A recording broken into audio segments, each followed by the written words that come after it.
everyone. It's past 7 p.m. right here in Abuja, the nation's capital, Nigeria. I'm Sean Wakimbaloe, and this is Politics Today live on Channels Television. Let's begin by letting you know that Senator Okorocha has been picked up by the Economic and Financial Crimes Commission, the EFCC, after hours of laying siege to his residence in Maitama area of Abuja. Armed operatives of the EFCC forcefully gained access into his home and effected his arrest. The EFCC operatives stormed the home of the former Imo State governor at noon today, asking to take him to their office to answer questions. But later this evening, after several hours of waiting out at his residence, the operatives eventually fired tear gas and gunshots were heard. The senator had been picked up with some injuries also meted on some journalists who are covering the activities of the EFCC at that scene.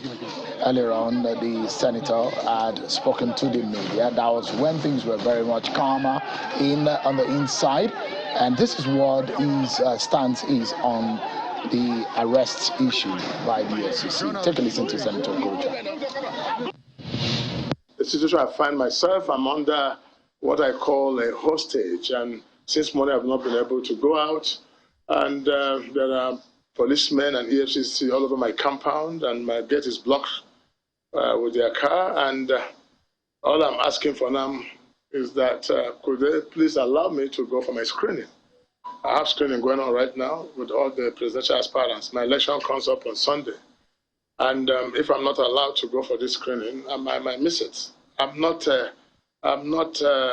unknown person. I have address. People know me in Nigeria. All it takes for EFCC to send me an invitation, and I'll gladly oblige. But as I speak to you now, I've requested for any arrest warrant, any order of court. None seem to be available. Any invitation, and none have not been invited, and I refuse to go.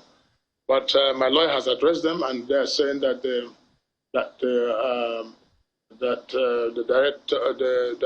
had instruction from above to come and get me. So I don't know whether this is an arrest or an invitation. But if it's an invitation, it's simply a letter or a word or phone call, and I'll be there. Senator Okorocha, that is side of the story. That was just earlier in the afternoon when he spoke to the media. Meanwhile, the commission has also released a statement stating the reasons for the siege, and that statement signed by Mr. Wilson Owajaren. The EFCC says the move followed the refusal of the former governor to honor invitations after jumping the administrative bail earlier granted him by the commission. EFCC had on January 24, 2022 filed a 17-count criminal charge bordering on diversion of public funds and property to the tune of 2.9 billion against Senator Okorocha. The case was assigned to Honorable Justice Enyang Ekwo of the Federal High Court, Abuja, but attempts to arraign Senator Okorocha were twice stalled owing to the absence of the ex-governor who evaded service of processes. At the last adjourned date, March 28, 2022, Justice Ekwo, before adjourning until May 30, 2022, the last adjournment says, quote, shall grant in this matter and the circumstances, the commission is left with no option than to effect the arrest of Senator Okorocha and bring him to trial. Those are the words and the reaction of the EFCC on that arrest. But we can tell you that the breaking news right here, Senator Okorocha, former governor of Imo State and presidential aspirant of the APC, has been picked up by the EFCC after hours of laying siege to his home in Maitama area of Abuja. Well, so much is happening on the broad daylight, and I mean outside of the broad daylight, and of course on the inside, loads and loads of meetings, consultations are happening. APC has moved its screening for presidential aspirants. Reasons are not giving.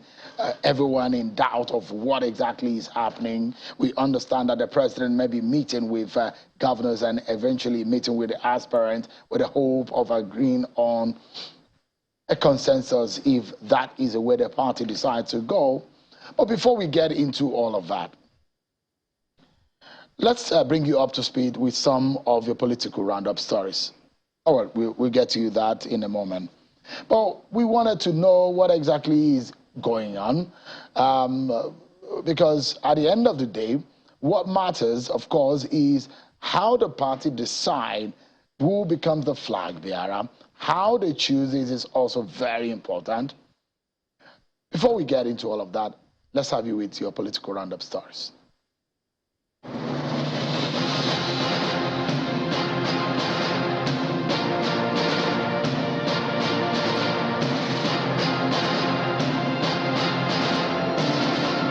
The Vice President and Presidential Aspirant of the All Progressives Congress, Professor Yemi Osinbajo, was in Jos Plateau State, north-central Nigeria, to solicit for the state delegates' votes towards the forthcoming presidential primaries of the party. Professor Osinbajo was received by a crowd of party faithfuls at the government house.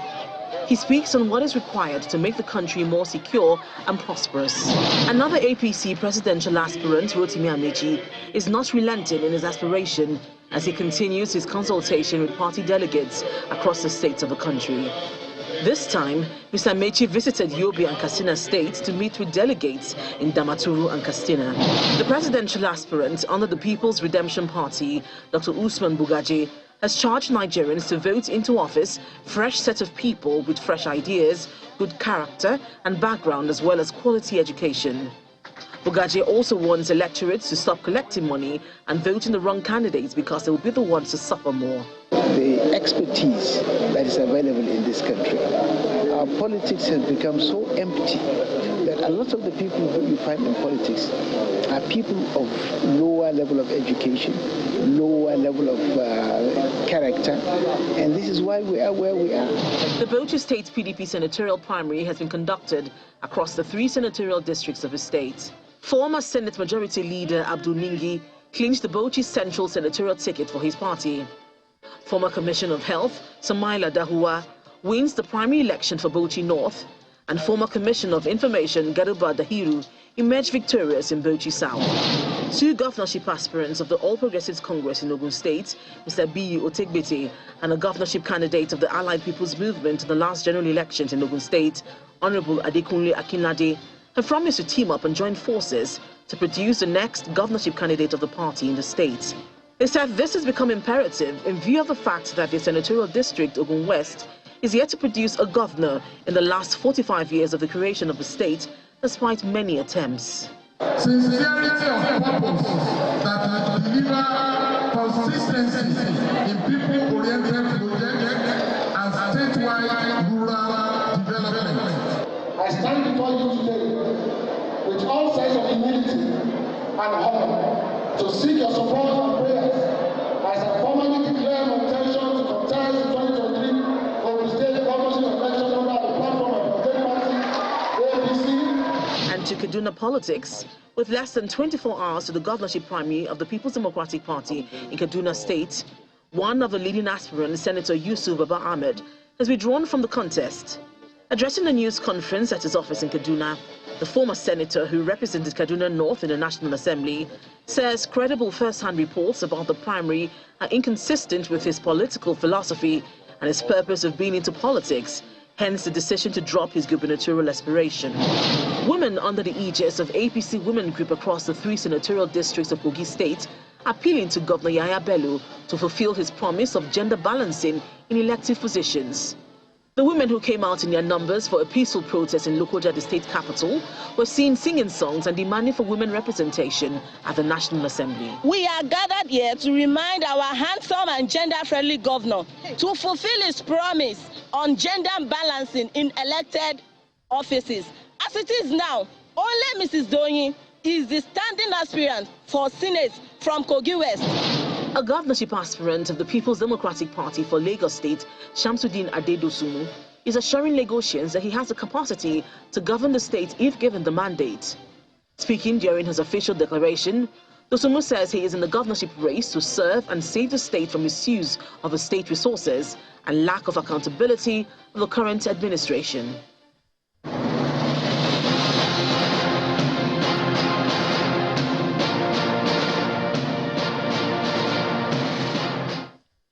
There you have it. You're now up to date with your political roundup stories. Before we get into our discussion for tonight, let's tell you quickly that an aspirant in the Ondo State Senatorial primary election in the APC has come out to debunk stories of his withdrawal from the race.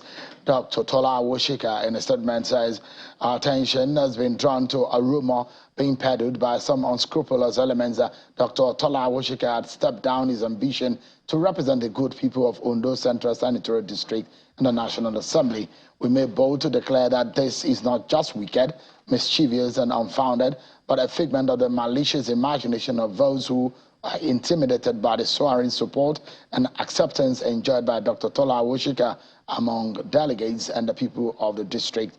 For the avoidance of doubt, Dr. Tola Awoshika has not and will not step down, as he is the most favored and better positioned to clinch the ticket of a great party APC.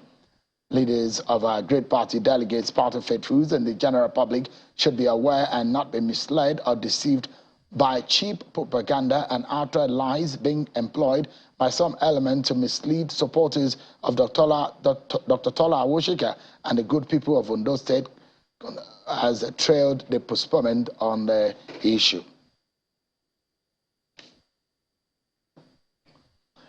So, let's get talking, everyone. The APC presidential screening has been postponed indefinitely. Reasons are now being given. The party had postponed this exercise perhaps for the second time. Last weekend they took that decision, but no reason was given for the change in plan. Well, we wanted to find out, we wanted to know here at Channel Television, the reasons behind the shifts in the date. The party spokesperson, Mr. Felix Moka, spoke to us earlier exclusively to give the position of the party on the recent and what has become frequent postponement of the date. Take a listen to him. The party has not decided on the date for presidential screening. As you know, I did issue a statement postponing that event. We have yet to fix a new date, but it will be done shortly. We postponed the screening because of the challenges of logistics that we're managing. We're managing multiple events, including, planning for primaries. So the screening is part of that event. But as you also know, yesterday I did issue an adjusted schedule for our primaries. So a lot of events are right now in a flux, and we're trying to ensure that we attend to them in the order that they have come. So there's no extraordinary reason why that was shifted. We also asked him about the mood of primaries and the issues of consensus. What exactly is happening? Take a listen to Mr. Moka. Again, we have yet to make any decision about the mode of presidential primaries. As you know, we have three options for that. We have the direct, the indirect, or the consensus model. We are ready to go with either, but we have yet to make an emphatic decision about the mode of our presidential primaries. We have not. That's not something that we have discussed or made a decision about. Yes, I'm aware people talk about these things, but we are committed to conducting our primaries in a way that is consistent with our party constitution and with the Electoral Act.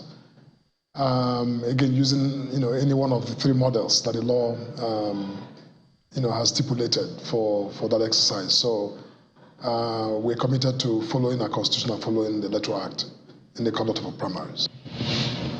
Well, I was making reference to the matter of consensus and whether that's the way the party will go.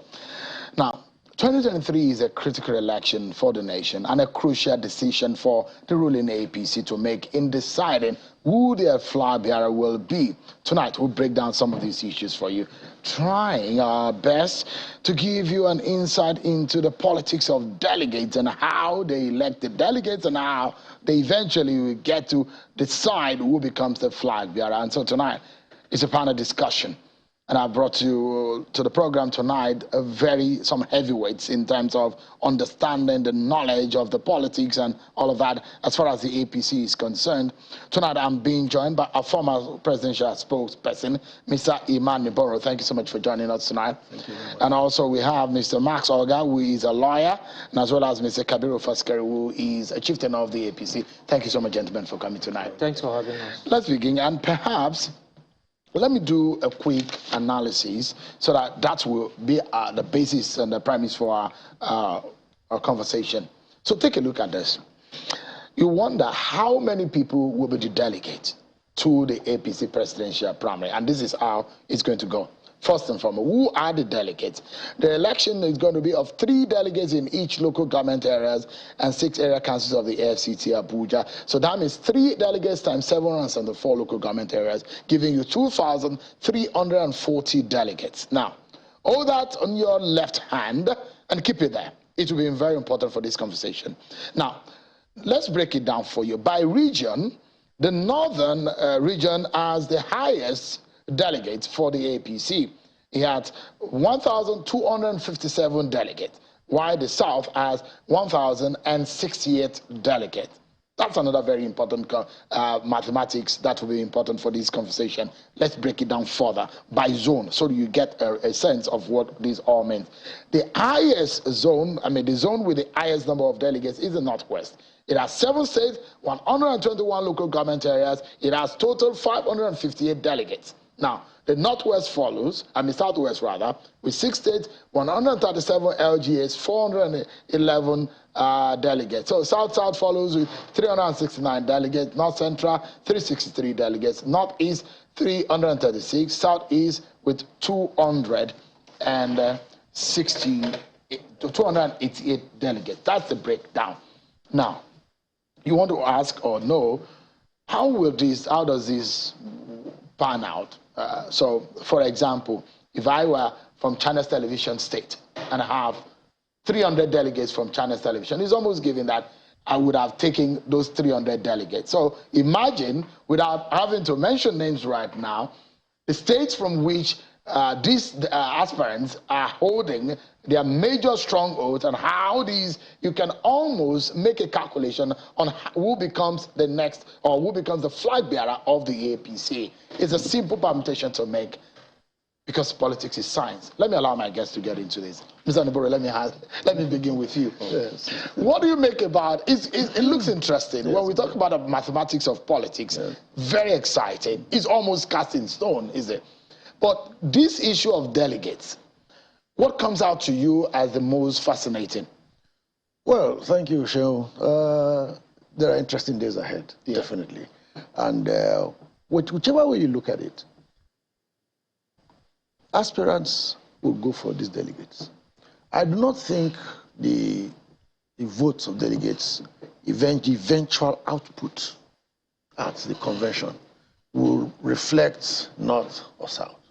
I think they will go for that person who has been able to reach out, that person who has a track record, the person who has also gotten a certain nod, certain quarters. That kind of person will attract the votes of these delegates. So that's why you see them going round and round, from state to state, talking to delegates. Because these eventually are the people who are going to elect you. And I don't think they're going to elect based on North, South, East, West. I don't think so. From experience, it's never been like that. Let's break it down. Yes, because as you understand the intricacies as well as Mr. Faskari and Mr. Oge, and I'll give a few examples. You imagine that Bola Tinubu has friends. Professor Oshibajo has friends, and they have their strongholds. You imagine like Senator Okorocha also has his own stronghold. You also imagine that the likes of Rotimi Amechi has his own stronghold. For example, take Rotimi Amechi. He's from Rivers State. That's correct. And he somewhat controls delegates from that state. Same with Bola Tinubu. Yes. You also will say, oh, maybe Bola Tinubu has an inroad in Kano, for example.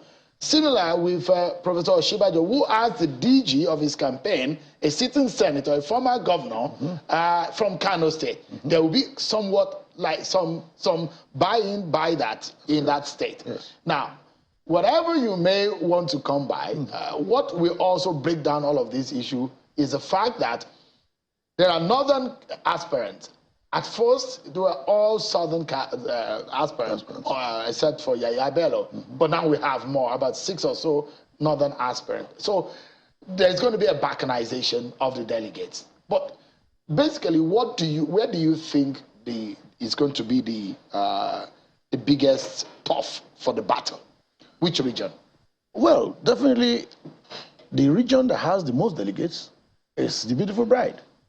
Right now, we're talking about the Northwest, for instance. So, who is... But there's no candidate from the Northwest. That's correct. Yeah. So that makes them an even more beautiful bride. So if you reach out and you are able to convince them and you have the certain backing of, because politics is, all politics is local also, but all politics is also about leaders. If the leaders give a nod in a certain direction, you will get your delegates.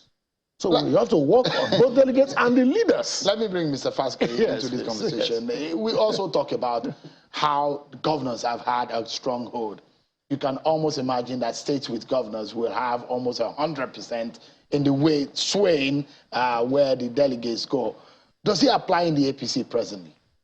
Well, it does. Past experience shows that, of course, the leanings are very important. But today, I think what is playing out is that you have very many formidable candidates with very good reach. And the Northwest being looked upon as the beautiful bride is a fact. But to get those delegates, you do need to really reach the governors. It's very important.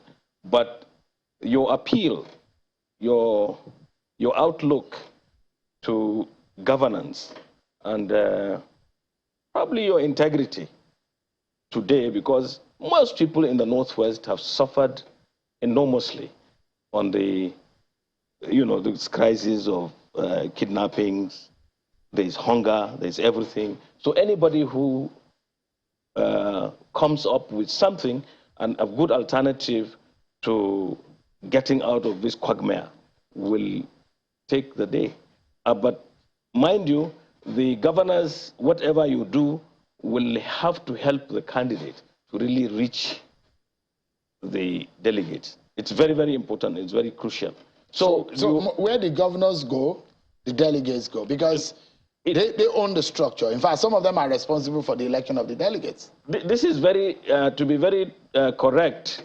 I can tell you that a lot of horse trading took place. You know that soon after the national convention that got the officials of the party out, the APC decided to do, some arrangements to either re-elect these delegates or streamline them and all that. And of course, that was done with a view to getting the best position that the governors will have.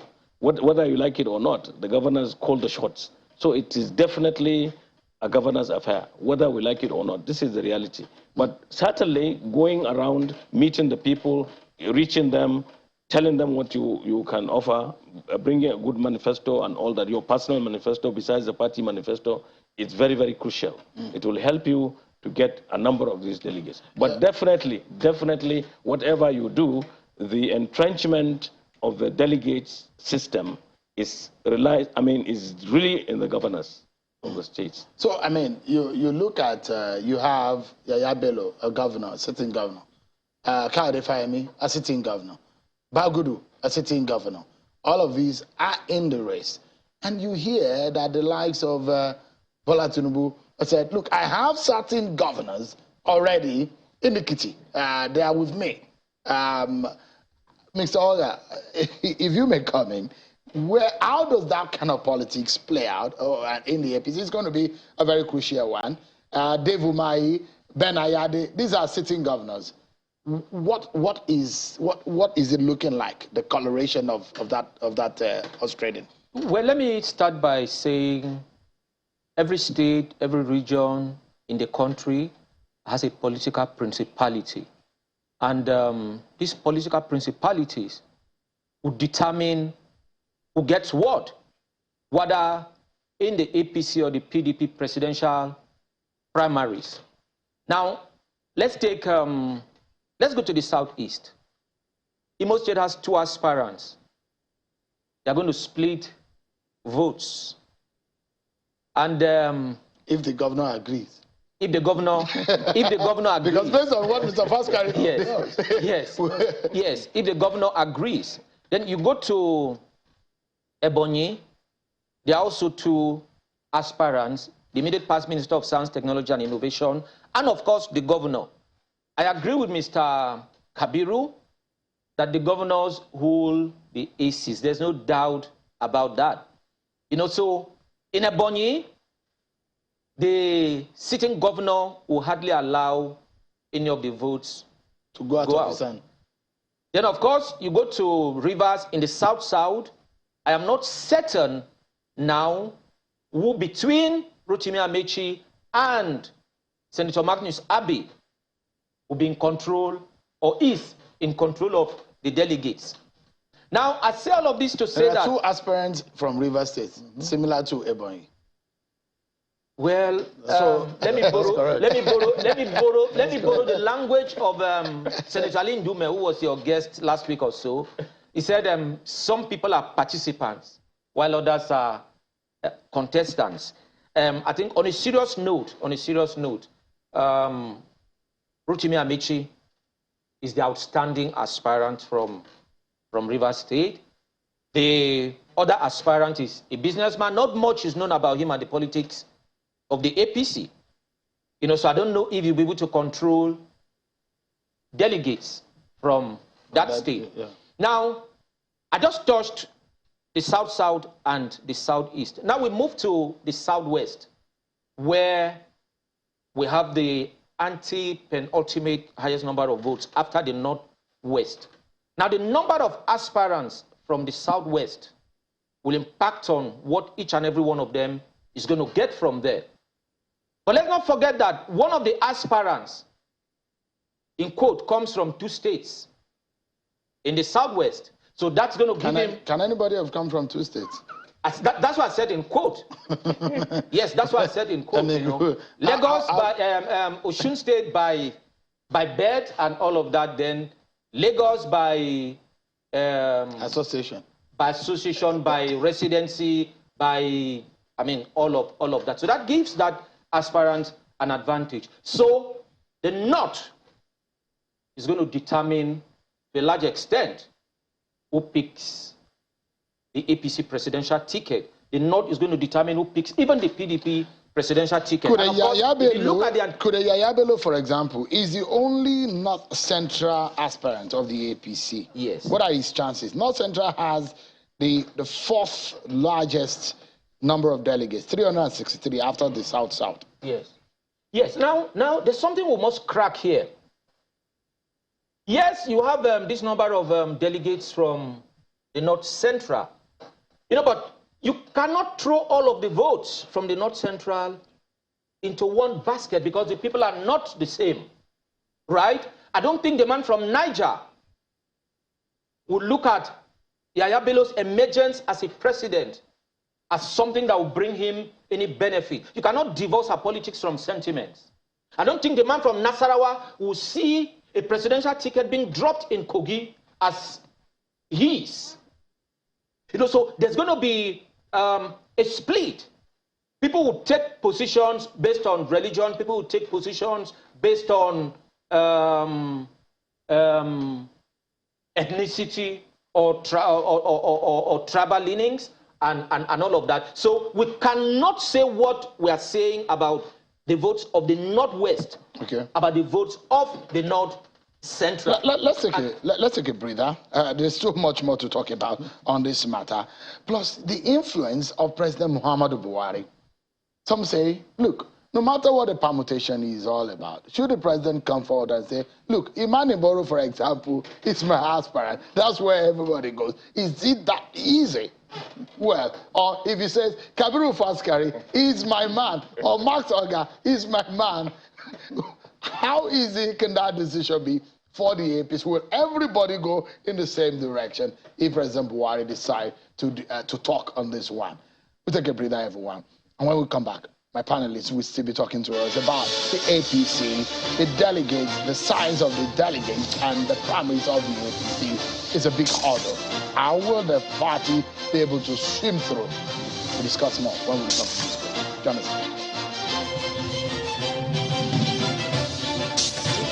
Thank you so much, everyone. Welcome back to the conversation right here.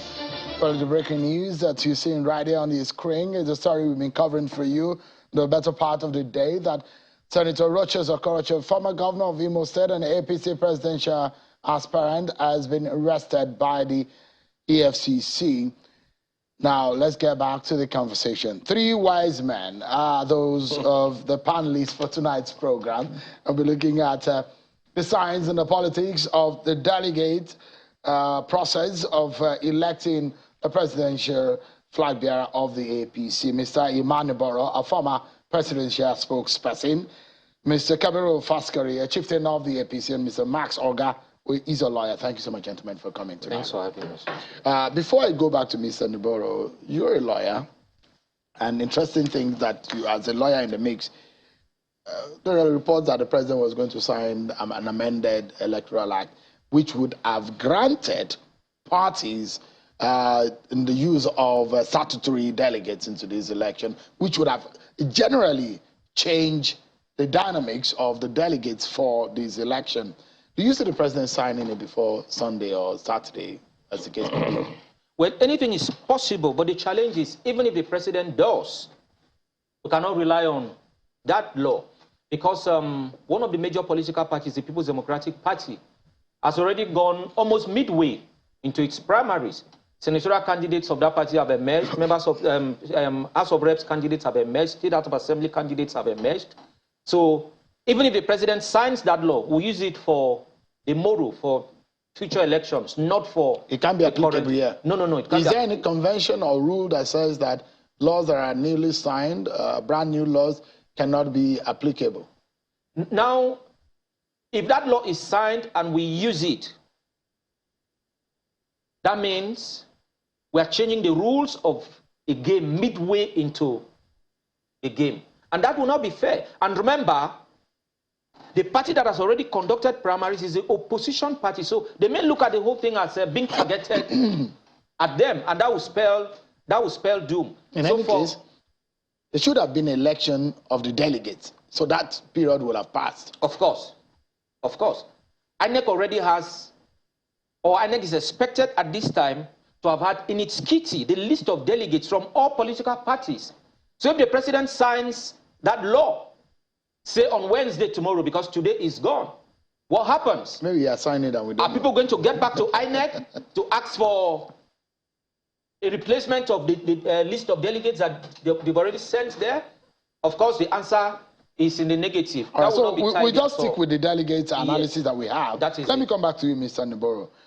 Is there a possibility people have, since President Buhari came into the political scene as president, of course, the issue of body language became part of our, what to understudy in politics. So we then understudy politicians' body language. From what you see, especially in recent past, do you think that President Buhari may come into the arena and give his views on who becomes the next or the flag bearer of the APC? I can state with a lot of confidence that the president will eventually give an indication of who is backing. He has said it before, that he has a preferred candidate. It's just that he doesn't want to call the person's name because he fears that they may kill him. But I think, no, what he meant, I don't think he meant killing as in murder, you know, but the pressure on that person will be overwhelming. Yeah. Will be enormous. So that's it. Whether we like it or not, the person will be known between now and Saturday. Definitely. The person will be known. And there is no president that has no interest in who succeeds him. It is a make or my decision. But in the style of President Buhari, yes. Do you think that an antecedent, do you think is that kind of person that will impose his choice on the party? Well, imposition is one word, but the president's preference is another word. If the president says, well, gentlemen, I prefer this guy. Well, he's the president. He's the father of the party. It's like a father tells you. You're just trying to call on because those who have come out to say they were upset with how things were handled when Abdullah Adamu was decided on by the president. Yes. It looks so much, they caught him in position because he said they were not even allowed to respond. They were just being told, this is where we are going, and everybody should fall in line. Well, the president has spoken. If you remember, I was one of the victims of that. I went for national police secretary. Yeah. And the consensus list. But the lots didn't fall on you. Yes, because there was a micro-zoning within my state, which took it from my senatorial zone to the north. Evidently, well, it was a reasonable decision politically because, our only aspirant, who's going to be our candidate by Thursday, is from Delta Central, which is where I'm from. And there have been complaints in the state that most of these positions have come to Delta Central. So they zoned that one to the north.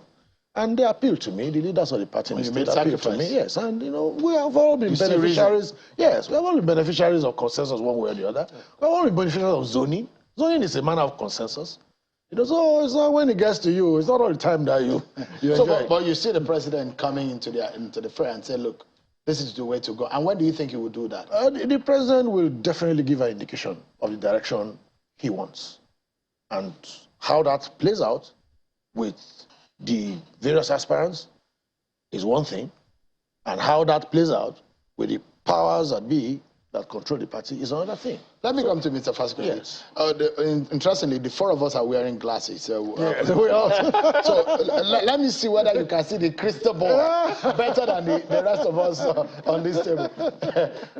If you read the crystal ball, where do you, or read the body language of the president, where do you think that the pendulum is swinging? Well, it's very hard to say today. But come to me on Saturday, I will tell you. Everyone will know by then. This is on a humorous note. What I think is, and is going to be good for the country, and is going to reduce some of these, some of the things that could come up. Implosion can come up and all that. The president might just lean somewhere. And he may not forcefully say it. He might indicate it mildly that this is his preference. And it's up to us to really follow that. And I think it will be in the best interest of the politics of APC to do that. Because, we have about 23 candidates. It's going to be very difficult. And someone has alluded here that even the votes of the delegates at the primaries would be split and unimaginably, you cannot even make it's a very difficult chess game to even say where it will go to. But if the president in any way indicates that this is his preference, I think it will come in handy to make this more seamless.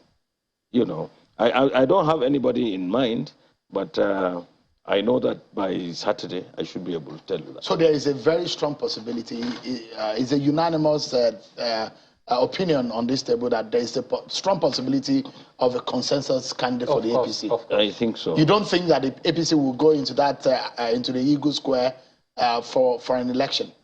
No, they will go, but probably with... In principle? No, in principle they will go. The number will be trimmed for in reality down. The number, if ever, the number will be trimmed down. Not like have a consensus candidate. It may not be an outright consensus candidate. There may be some people who will say no. They want to contest. If you remember, I remember watching a PDP convention once, and there were many people, if you remember. And then numbers kept going down. And of course, the preferred candidate emerged. The same thing would happen here. Only, to avoid much rancor, you need to do that. I mean, you can't have 23 people vying for one position, and you'll have peace and not implosion in the party. So the way it works, even if there is a consensus, they will still be voting. That's what the law says. They will be voting, votes will be counted. But if there is a direction already, for delegates to follow, voice votes, and in the consensus, if there's an agreement, the Electoral Act says everybody must come to every group concerned section must come to agreement. That's correct. It has to be documented. Yes. Then afterwards there will be a voice vote or thereabout. Yes, that's so correct. that could happen. But he says, look, it might be a trim down. But do you think that it might be a trim down or might be an outright consensus? No, I think definitely not everybody will agree with that consensus. I don't think so, because there Even the camp of Bola Tinubu has said they want to test the popularity. That's correct. So but who knows? How does Bola Tinubu know that he's not going to be the consensus? Nobody knows yet. But anyway, everyone is keeping their gunpowder dry, you know, and I'm sure that whatever direction is given, some people want to test the process and see how it gives. So, and during that, when that happens, we will see. Saturday is going to be very interesting. Well, it's going to be, nobody, I mean, all of us, we can't wait because PDP is having theirs on 28th and 29th, and the APC 29th and 30th. Yes. So we see how by Monday morning, the clouds will be very clear because it's still very cloudy. And in fact, some of the rainmakers in your party are still doubting whether how heavy the rain could be. But I mean, if you look at the crystal ball, Mr. Oga, I know permutation is not part of your trade as a lawyer. But let me get you into doing that tonight. Do you think there is a possibility of this ticket going to the Northern APC? Well, your crystal ball is very unclear. It's not crystal. I see the ticket going to the South. I see it going to the South. Yes, because APC members of Northern Extraction are determined to make sure there's a power shift. Yes. Remember that in January 1999, when the PDP had its national convention in Jos, where Olusegun Obasanjo emerged, northern members of the PDP made up their minds to support the Southwest for the ticket of the party. But Abubakar Rimi from Kano insisted on running. Nobody stopped him from running. But even delegates from Kano voted in favor of the collective agreement of Northerners that the Southwest be supported. So I foresee the same thing playing out in the APC in the forthcoming presidential primaries. Northerners would deeply support the South. Let me pause you for a moment and let me give you this information just coming in from the APC. There is now a revised APC timetable for the 2023 primary election. This has been signed a few minutes ago by the National Publicity Secretary. We had a revised one about 2 days ago or a day ago, but this is, I mean, if there is anything like revised, it's probably the revised APC timetable for, so this is how it looks like. Thursday, 26th of May, 2022, the governorship of the state delegates, State House of Assembly. Friday, 27th of May, House of Representatives, and Saturday, 28th of May, the Senate. Then, of course, the presidential primary has not changed, 29th and 30th of May. There we go. I mean, this is like a flip-flop for your party. What is going on? I will answer you. This was not signed a few minutes ago. I have had this for 2 days. And it's here. It's a similar thing. Yeah, no, it's the same. This is dated. This is dated today. No, but it's the same. No change. There is a slight change. What is the change? Because earlier today I spoke with the National Public Secretary. Yeah. I think the change is in the order of the House of Reps and Senate. Absolutely, that's the slight change. Initially, Senate was meant to come before the House of Reps, but now it was the other way. So that's a slight change. Maybe, yeah. That's how it's supposed to be before. But now it looks. So it's not. If you're not careful in the details, it's not a flip-flop. Mr. Imam, myself belong to we use our glasses differently. Let me say. We are journalists.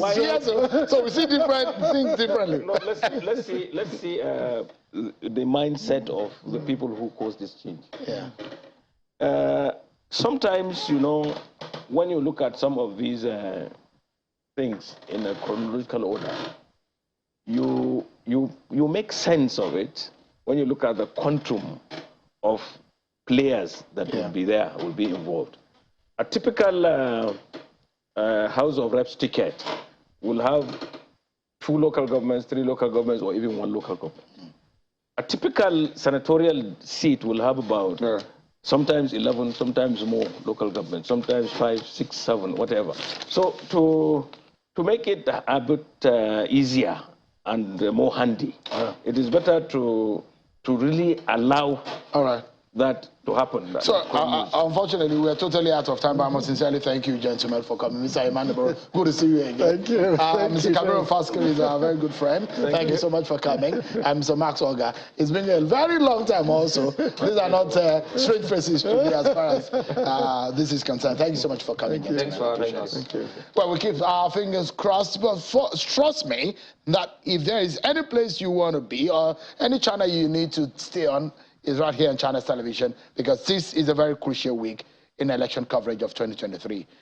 On behalf of the team, I'm Sean Kimale. Bye for now.